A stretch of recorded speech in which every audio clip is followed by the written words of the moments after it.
You're listening to the Food City Podcast, the show that takes you behind the scenes of your favorite supermarket. From new products, expert tips on meal planning, and all things community, let's dive in and see what's in store today.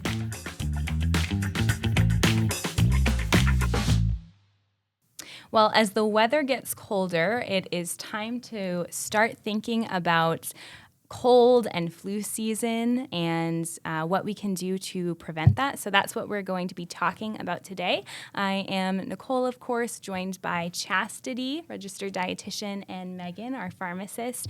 So we'll be talking about it from a couple of different lenses. So kind of the drugs that can lower immunity. We'll talk about vaccinations, and then we'll also talk about the nutrition aspects, along with all of the pillars of health that are going to have an impact in building immune health.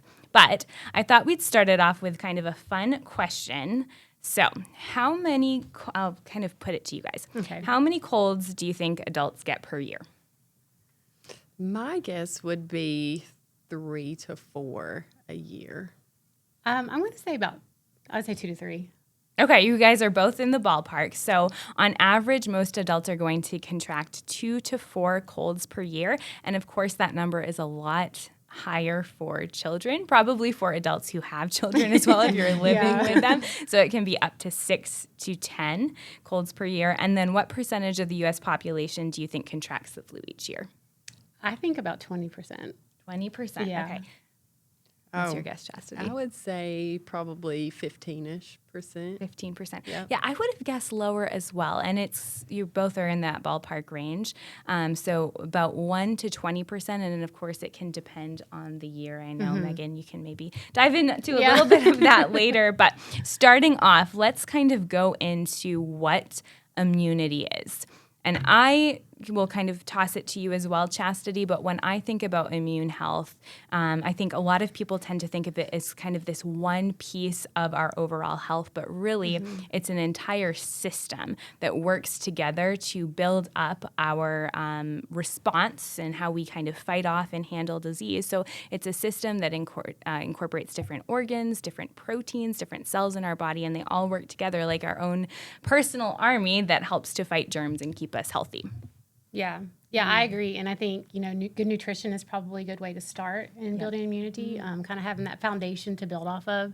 And then, lifestyle changes. If you're not getting enough sleep, that can really have a negative impact on it as well. And then also vaccines, of course, are really important, especially preventing. This time of year, we always talk about the flu shot because flu season's right around the corner. September, October are kind of the peak times for people to get their vaccines, so it gives it enough time to build up the immunity in your body. So vaccines are a really good way to help kind of protect you and protect those around you.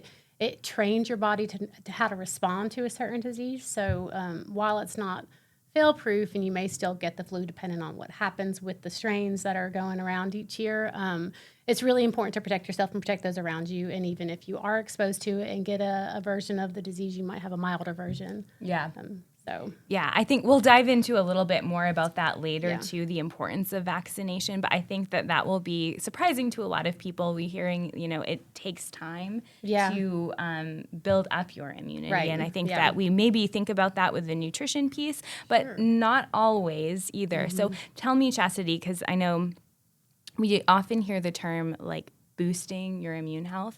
Take this supplement, vitamin C packets, all kinds of things. And we'll go into more about like what is effective and what's not. But tell me about this term boosting immune health. What do you think about that? So I think, there's the boosting your immunity.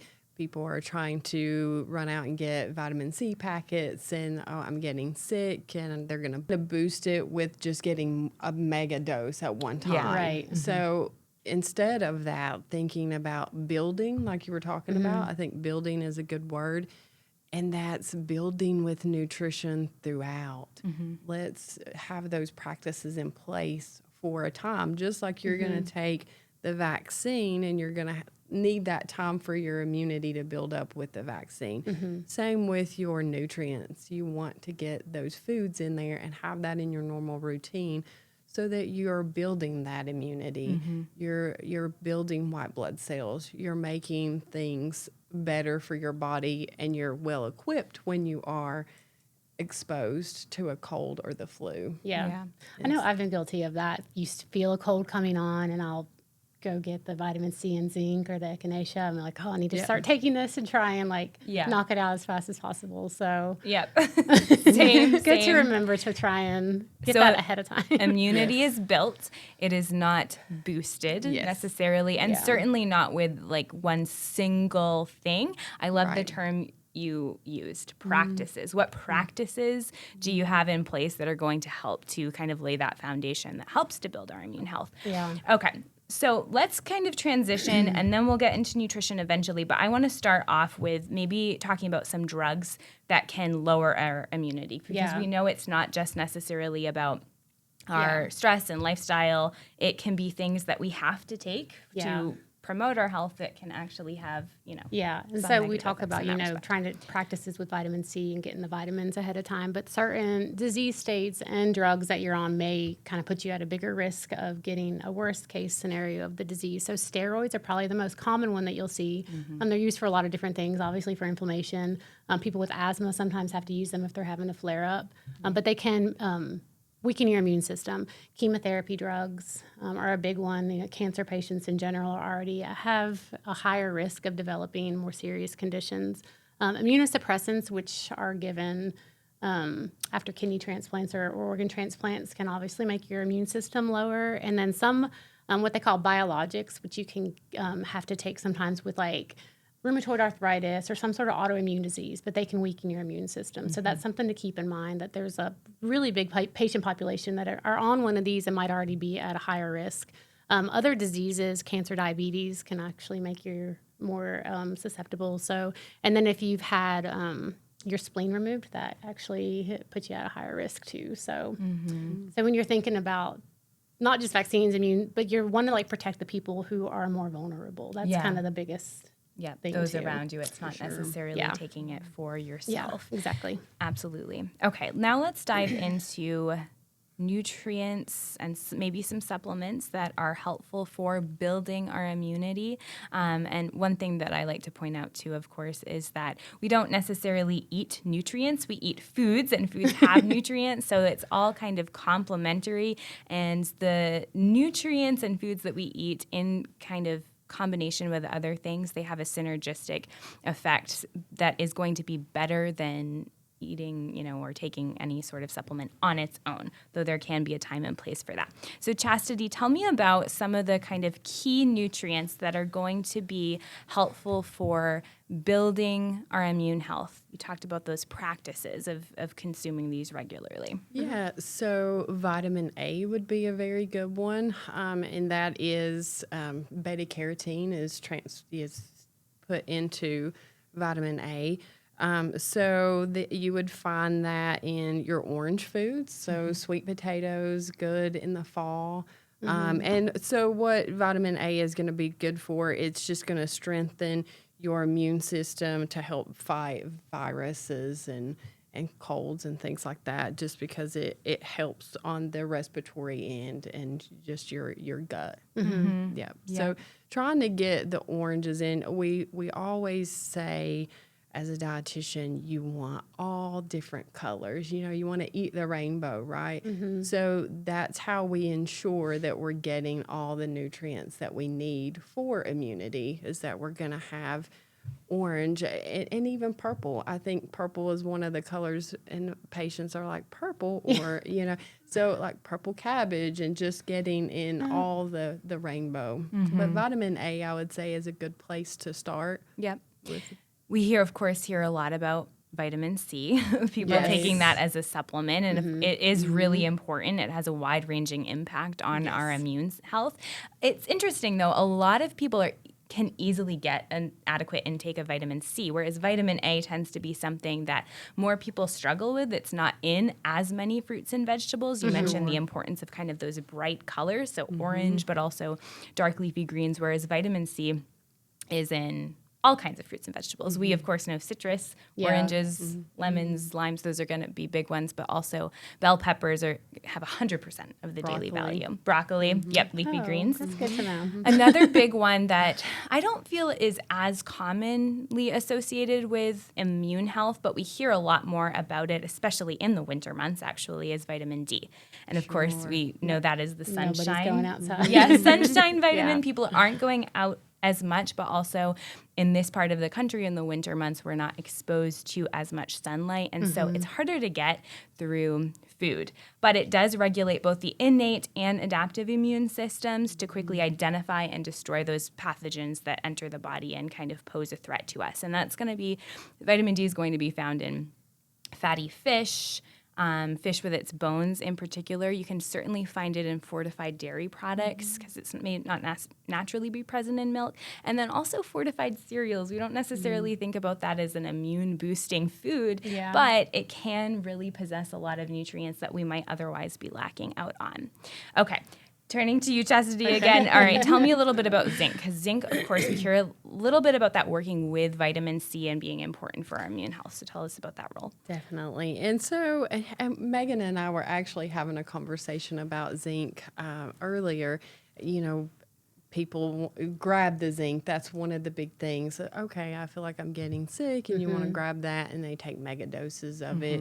But it is super important, and you can find that in foods like spinach, pumpkin, squash, dark chocolate. But you want to be careful with supplementing with some of those things too, because zinc can interfere with copper and things like that. So I go back to the dietitian in me and say, getting zinc from the foods is definitely the way to go as far as that goes. But it does help develop and activate our T lymphocytes. So that's going to help with our immunity for that. It's a big word. It is.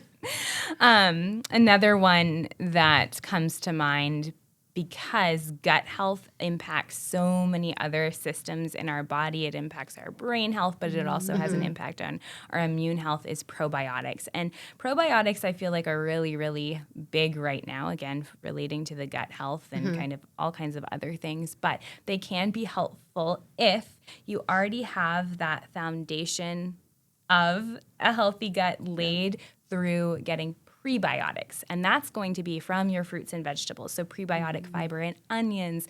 The onions kind of surprised me. It is surprising, isn't it? But actually, onions are really good for just, gut health in some cases, of course, unless you have something that kind of is going to prevent you from eating that.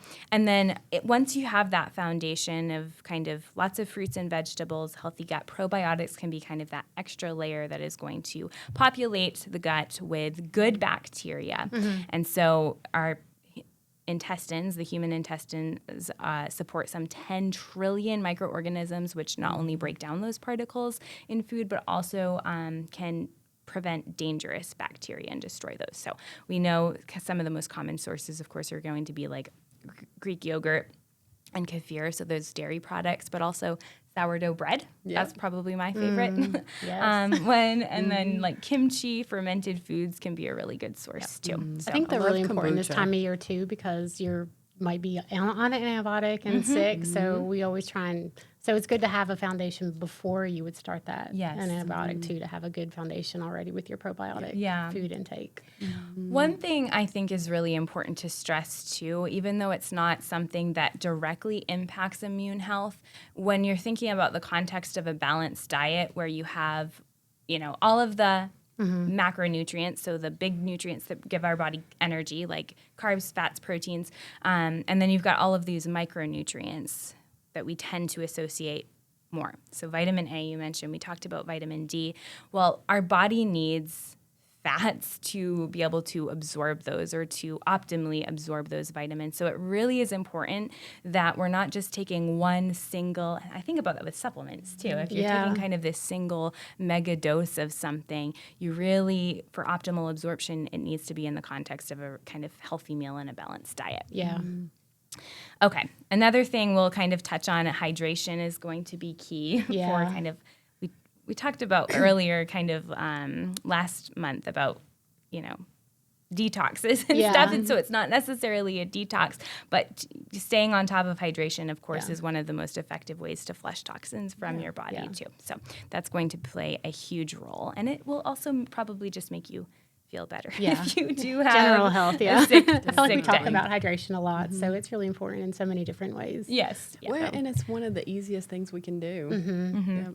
Yep. We'll kind of go into, well, actually, let's transition now to kind of some of those questions. Now that we've talked about the nutrition aspect, tell me your favorite foods or meals during this season to kind of help build immunity. What do you make a practice of incorporating? I make a practice of incorporating, like, keeping my avocados in there, like you said, the healthy fat for the vitamin D, because I tend to run low on the vitamin D, and it's a fat-soluble vitamin, so I try to keep the avocado oil, the olive oils, and avocados in there. And then also, like, broccoli, I'm looking for that vitamin C, and my sweet potatoes for the vitamin A. So I just try to keep all of that in rotation and routine. Yeah. But you, I probably am not as good as either one of you, obviously. I do try and at least get my fruits and veggies in for the day and try and have a rainbow of colors. And so that's probably the biggest thing in protein. I try and hit my protein goals every day. So, but I'm trying to do better. I'm sure. I feel like sure this time of year just fine. soups that you can just throw a lot of veggies and meats and beans and things, and I feel like that's a good way to kind of get a big combination of stuff also. So I 100% agree with that one. I love doing some sort of chili, but also incorporating like some of the more non-traditional chili ingredients. So you mentioned sweet potatoes, sweet potato. Yeah, I was thinking about that when she was talking about that. I was like, I love sweet potatoes. Sweet potato chili. It's delicious. That's one of my favorite. Eggs are another one. Oh, eggs are going to be a good source of vitamin D in some cases too. And so those can be great. Yeah. Okay, let's transition to Megan, talking maybe about some drug and nutrient interactions. Tell me a little bit about that, and then maybe we can go to vaccines. Yeah, we've talked about these before, but antacids can inhibit your B12 absorption. So if you're on anything like that for acid reflux, just know that might be something that you're deficient in. And you always want to kind of keep an eye on more is not always better. So I know a lot of people think, oh, I'll just take more, like the zinc we were talking about earlier, and I'll just be extra protected. But some of the vitamins aren't going to get excreted. The fat soluble, like the A, D, E, and K, you can actually get too much of. Yes, for sure. So that's something to always keep in mind too. Talk to your doctor or pharmacist if you want to start supplementing and to see if it's something you need to supplement, and get them to recommend a dose for you. Getting your blood work done is Yeah. probably going to be key for that. Yeah, especially with which the you fat-soluble should hopefully be vitamins. doing at least Regularly. once a year. Get the vitamin D check. That's a big one to get that in your lab work. Yeah, absolutely. Yeah. So talking about just vaccines, I kind of want to transition a little bit on that, just because, okay, we got a good immune health, we've got a good foundation, we're trying to practice, but we also want to take extra precautions this time of year. We really advocate getting your flu vaccine. It can be one of the biggest ways to protect not just yourself, but your whole community. So I know there's a lot of myths around it, or people say, I just don't have time for it, or I don't want to get sick, it makes me sick. So I just want to kind of debunk some of those myths, but also just kind of encourage you to reach out to your pharmacist, talk about it, just have an open conversation if it's something you're thinking about doing. We can give them right in the store, right in the pharmacy. It's convenient and it's quick. And I mean, you can make your grocery trip something that's going to be like season-long protection for you and your family. So. Yeah, 100%. So let's talk a little bit about some of those myths. So maybe, okay, here's my first myth. If I am, young, healthy, I never get the flu, I don't need the vaccine, or I shouldn't get the vaccine. Yeah. That's the first one. So maybe even if kind you're of dive healthy, into germs are that. still going to go around. So you're still going to be susceptible to get it. And just because you haven't gotten it in the past doesn't mean that you're not going to get it in the future. So something definitely you want to protect yourself from. And not just yourself either. With vaccines, of course, a big one is you talked about kind of immunosuppressants and some of the medications. You think about and the some of people that you're illnesses. coming into contact every day.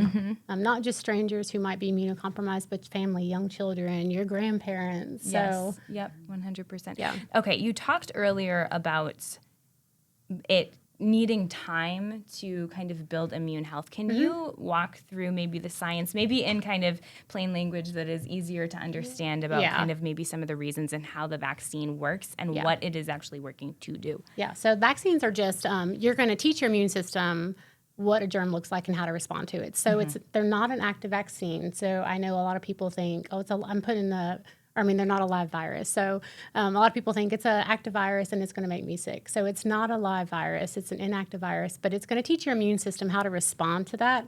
So if you later in the season actually get exposed to the flu, then your immune system already knows. So it's going to go into defense mode really quickly. So you might get a milder version of the disease, or you might not get it at all. Yeah. But it does take about 2 weeks for that immunity to build up. Wow. So it's possible you'll get your shot and you're exposed to the virus a few days later, and you'll still probably get sick from it. Right. And then another problem we always run into, well, not always, but most of the time, is the strains that they put in the vaccine can mutate. So I know the past couple years, flu strains can mutate, so the shot's not 100% effective. So, but that goes back to even if you got the shot and you get sick, sometimes or most of the time, you're going to have a milder version of that than if you didn't get it at all. Right. So even if you do get sick, you're not necessarily going to have the same severity of symptoms that somebody who didn't get it and gets the flu anyway does. Okay. So obviously we've talked about the we've talked about vaccines, we've talked about maybe what makes us more susceptible. Chastity, kind of dive into the 4 pillars of health, because we talked about nutrition and kind of some honing in on the vitamins and minerals and healthy fats that are important, but kind of give us the broader picture. So 4 pillars of health would be your sleep, like we talked about. You want to I say let's shoot for 8 hours of sleep. I know it's different for everyone. So some people may feel better with 7, some people feel better with 9, but that's a good gauge to say, hey, let's shoot for the 8 hours of sleep. And then stress is another one. I mean, you want to try to look for things that'll help you battle if you've got stress going on in your life. Have a hobby that you can go to and something that you enjoy doing to kind of pull that stress down. Yeah. Just working on pulling the stress. I know it's easy to say, okay, you're stressed, don't stress. It's it's not that simple. So definitely looking for practices to help battle. Like coping. Yeah, coping, but that's a good word. Yeah. Deep breathing practices, maybe going for a walk outside. Yeah, just stepping away, I think, changing environments. Yeah, multiple times per day, because it's normal for your stress levels to rise. That's a part of everybody's life, no matter what you have going on. And so finding kind of those moments multiple times throughout the day to help manage that. So we've got sleep, aim for 7 to 9 hours. We've got the stress, kind of ways to cope and manage. Nutrition. All right. What's a practical tip, knowing, everything that you've talked about from vitamin A, C, zinc, we talked about protein, probiotics, practical tip for kind of incorporating those things? What advice would you give? A practical tip would be just starting out slow, integrating these into your lifestyle. Adding some fruits, adding the vegetables, getting in bed a little bit sooner, adding another cup of water a day, an extra walk outside, or adding a walk outside. Just small, consistent changes, I feel like, is more of the practical, and just not getting on this, I've got to eat all these fermented foods that's for probiotics, and I've got to go get all this for vitamin A or do the immune defense. Like, it's not, just start small in all the things and just know that your body's going to work with that. You're going to eat this, and you're going to have the beta carotene. It's going to turn it into vitamin A. Just don't stress about those pieces of it. Just start that. I think staying prepared too. I know if you have the stuff at home, like, prepare ahead of time to have your fruits and veggies easily accessible. So for sure. You don't have an excuse, or you can cut out one of the excuses to not do that because you've got it there. So if you don't have it, then it's going to be easy just to reach in your pantry and grab crackers or chips or, something else. But if you've got the fruit or the vegetables there, maybe you've already prepped, then it's going to be easier to stick to those small goals. Yeah. That's a good tip. I think, so we've talked kind of from the scientific dietitian perspective of what the different vitamins like functionally do to help support our health, like how they work. But again, going back to, we don't eat nutrients, we eat foods. One of the, I think, the easiest tips to remember is to just eat a variety of different foods. You don't necessarily need to be focusing on specific nutrients all the time, although you can use it as kind of a pillar to see, am I actually lacking in anything? I think that can be helpful. But you mentioned not stressing and incorporating those things slowly, eating a variety of different foods and making the focus being on plant foods primarily. So lots of fruits and vegetables, that's where a lot of these things are going to be coming from. And then I think staying on top of hydration, especially in the winter months where it's easier to forget about that. You don't necessarily feel as thirsty, or it's you're not outside, you're getting not hot. hot and sweating. So staying on top of water, if you have to, throw it in the microwave, heat the water up, drink tea, broths, stuff like that. Warm liquids are going to help with that. Yeah. And then limiting things that can both inhibit our immune system, kind of impact our immune system, but also inhibit hydration. So things like alcohol is going to be one of those things. Okay, practical tips from your perspective, pharmacy lens. Well, I'm going to take a different route and just say, washing your hands. I mean, I know this has nothing to do with nutrition or vaccine, but just the common, wash your hands, cough into your elbow. I have twinkle, twinkle, little star. Yeah. For 20 seconds or 30. If you're sick, stay home. Don't go out and spread the disease. So I think kind of just tips like that are something that we all need to remember this time of year. Yeah. In adulthood, it's easy to kind of forget about those things. I feel like you're trained to know that when you're in school. Yeah. And then and we're so those busy kind of too back that to we're the thinking, basics I are gonna can. I've got to do this. But I mean, really think about what could happen, especially if you have the flu or you've got something a little more serious. It may not be serious to you, but it can be really serious to somebody else. So just common things like that can help stop spread. Yeah. Yep. Agreed. Okay. We've kind of touched on this a little bit, but maybe we'll kind of dive into a rapid fire, maybe we'll go into kind of the personal aspect and then rapid fire. But Chastity, just to kind of recap, do vitamins like C and D prevent colds? They do not prevent colds, but they do help with your immune system in general. So having the amount that you need in your diet, is going to help. I mean, that with question just reminded me of, I know you guys have heard this, an apple a day keeps the doctor away. Yes. So Yes.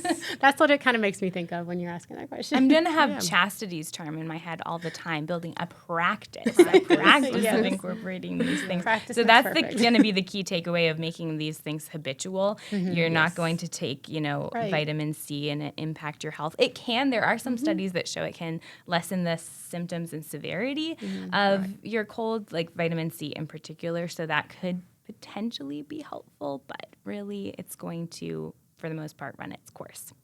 Okay. And then if I eat healthy, do I still need vaccines? We've kind of answered that. Yes. Haven't we? I would say yes. Okay. We talked about grocery staples that we keep on hand and maybe favorite meal prep hacks to keep nutrition on track during cold and flu season. Chastity, do you have any hacks? a nutrition hack to keep us on track. Okay. I would say one of my good ones would be garlic. You hear a lot about garlic. Oh. So chop and you kind of chop it and set it aside for like 15 minutes. And it builds a compound called allicin, and it actually helps with your immune system and helps build white blood cells. So That's a great hack. Yes. So is this just for fresh garlic? Like if I get the minced garlic in the jars, it won't have the same effect? Or I'm not sure Okay. because you actually have to chop and slice it and let it sit for 15 minutes for that enzyme to be produced. Yep. That's interesting. I didn't know that. Yeah. That is a fun fact. I didn't know that either, actually. Do you have any hacks? No, not other than what we kind of already discussed. I think just being prepared and having stuff on hand is the easiest hack, just to kind of have it there. Yep. Making breakfasts ahead. I think prepping a few ingredients ahead for the week is one of the biggest things. And I don't always do this. No, I'm I kind of don't. bad about it. But kind of resetting and I don't either, refocusing but I enjoy at the when I weekends. do. Yes, I enjoy my life so much more when I It makes my life actually a do the little work easier ahead because then of I'm not like, oh, what am I going to eat today? I really do. It makes a difference. Yeah. We should take our own advice. Exactly. All right, now let's transition into a little bit of this or that. Okay, I guess I'll kind of turn to both of you. 8 hours of sleep or an early morning workout? This one's really easy for me because we've discussed before. I don't like to work out in the morning, so I'm more of an evening workout. So 8 hours of sleep all the way. Yeah. Yeah, I agree. 8 hours of sleep. Yeah. Now, is this if you're sick or trying to just build up your immunity? Well, if you're sick, I think either or. Yeah. yeah. If you're sick, it's going to be harder to do an early morning workout. Yeah. Anyway. I Yeah. still You take should the 8 be hours letting your of body sleep. rest. Do Yeah. a light workout. This is one. Okay, so I am an early morning workout person, You are. and I will work out in the evening, but I know that I'm less likely to if I miss it. Excuses a lot easier. Yes, But do and you get 8 hours of sleep before you work out? Okay, so this is where I'm a little bit of a hypocrite because I definitely think that right answer is prioritizing sleep, and I am working toward that. Prioritizing sleep over necessarily. So that just means I need to go to bed earlier. Which I've can be also hard. It's transitioned to adjusting the time that I wake up. So maybe my workout isn't going to be as long as I had Yeah. hoped. I can still fit it in, but I'm still not necessarily going to bed at an unreasonably early hour, and I'm getting enough sleep. So yeah, but I think we are all in agreement on that. Okay, fresh fruit or a daily multivitamin? I think you guys already kind of answered this. So definitely fresh fruit. Yeah. I kind of feel like it's a false dichotomy because obviously prioritizing the whole foods is going to be key, but you're not eating fresh fruit for a multivitamin. You're not getting all of the vitamins in there. So I would say just fresh fruits and vegetables in general. Yeah. And Yeah. foods. Okay, getting vaccines at the pharmacy or waiting for a doctor's appointment? This is, seems to be an easy one for anybody. And this is kind of what we like to make people aware of is that you can get it in the pharmacy and it's so convenient. I mean, who wants to spend half their day in a doctor's office? Right. And for some people, that's just going to deter them from getting it at all because I know I don't want to spend my one day off doing that. So you're already in Food City getting groceries or getting your medicine. So why not just take a few extra minutes and talk to your pharmacist and get your vaccine while you're there? Yep. Agreed. Chicken soup when you're sick or vitamin C powder? This one kind of tricked me when we talked about this a little bit earlier. Chicken soup all the way. Yeah. Yeah, that's what I wouldn't have, I didn't know what to pick on this one. I was like, well, vitamin C, but Yeah, and we did talk about how vitamin C might potentially lessen the symptoms, but in reality, chicken soup is probably going to soothe you, make you feel better in general while you're already sick, and you can load it up with plenty of vitamin C if you want to by adding fruits and vegetables, right? that is true. Okay, daily walk outside or 30 minutes in the gym? So I think a daily walk, we talked about getting outside, getting your vitamin D. In the winter, of course, it's a little bit harder. So walking is important, but also, you want to do resistance training a couple times a week. So I think the answer to that is both. Yeah. Depending on the day. It could be either It's or. definitely not black and white when it comes to this one. Yeah. No, I know. Definitely. Well, what about garlic or elderberry syrup for your immune system?